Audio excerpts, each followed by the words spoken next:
10वीं सदी में एक महान आलिम थे जिनका नाम अल-सूफी था। वो रातों को आसमान की ओर देखते और अल्लाह की कुदरत पर विचार करते। लोग पूछते, आप सितारों को इतनी ध्यान से क्यों देखते हैं? वो मुस्कुराकर कहते, मैं सितारों में खोता नहीं हूं, मैं उनके खालिक रचने वाले को पहचानने की कोशिश करता हूं। उनकी असली पहचान ज्ञान के साथ विनम्रता थी। एक शिष्य ने पूछा, उस्ताद, क्या ज्ञान इंसान को बड़ा बना देता है? उन्होंने जवाब दिया, नहीं, ज्ञान इंसान को झुकना सिखाता है।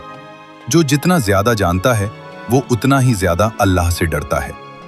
रात की खामोशी में वो आसमान की ओर देखकर कहते, ऐ अल्लाह, तूने इस कायनात को बेमकसद नहीं बनाया, हमें भी अपनी इबादत का मकसद समझा दे।